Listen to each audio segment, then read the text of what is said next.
whether it be in the near future or the far future, Ninjago is going to end one day, and I'm sure all of us as fans have our own idea of what we'd like to see happen before it ends. I'm Daily Rollard, and today I'm listing down 5 things that I think should happen before Ninjago ends.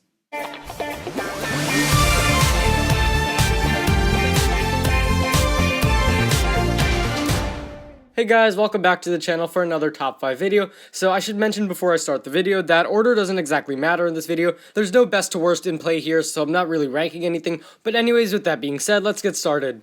I was definitely annoyed that Garmadon didn't get the conclusion he should have had in March of the Oni. I love this new version of him, but ultimately, the character should not have been revived in the first place if they're just going to leave him in the wilderness for the rest of eternity. My first entry on the list is a proper conclusion for Garmadon. I'm alright with them not doing it in Season 10, since it probably would have been very rushed, but now it needs to be done in another season. Garmadon is arguably the most important villain of the series, and his amazing Season 5 ending should not have been ruined to give him the Pythor treatment. I'd be fine with them purifying him, or preferably him dying again, but whatever they do, I really hope he gets a good ending. Wu is supposed to be the super powerful creation master, but yet we rarely see him using his powers. On a few occasions he's used his dragon or an energy blast, but there's gotta be so much more to his power than that. Season 9 had the perfect opportunity to expand on this with Wu's story, but sadly didn't. My second proposal is a story that expands on Wu's powers. We would get to see him at full powers, similar to what happened with Garmadon in the Oni trilogy, and it doesn't have to be a full story either. Perhaps a few moments here and there where Wu is using new abilities. Regardless though, I really think they should do more with Wu. He's supposed to be super powerful, but there's not much proof of his elemental powers. They have done the same thing with Garmadon last year, so now they should do Wu.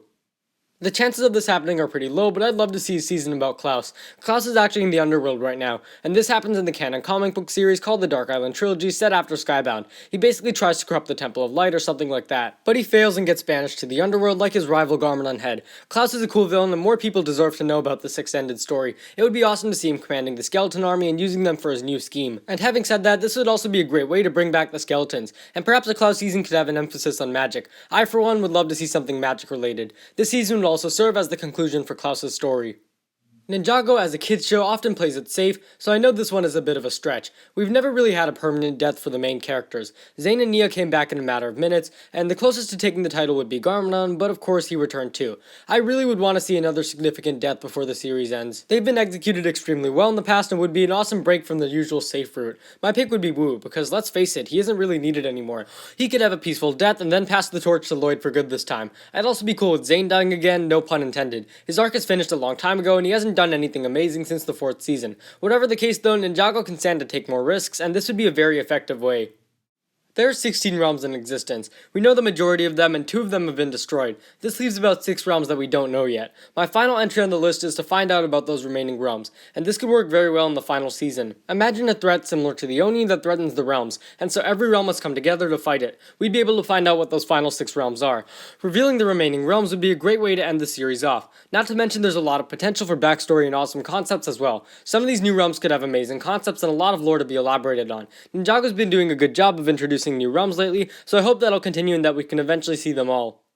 And that's going to be all for this short little top 5 list, and of course there are other characters I'd like to see return or have a season about too, such as the Overlord, the Time Twins, Pythor, but ultimately I felt like Klaus would be the most interesting out of those, so I put him on the list. Anyways, that'll be all for this video. Thanks for watching. If you guys enjoyed, be sure to leave a like, subscribe, share with anyone ever you know, and let me know what do you guys think should happen before Ninjago ends. Be sure to leave a comment down in the comment sections below explaining what you want to happen. Anyways, thanks for watching and I will see you next time.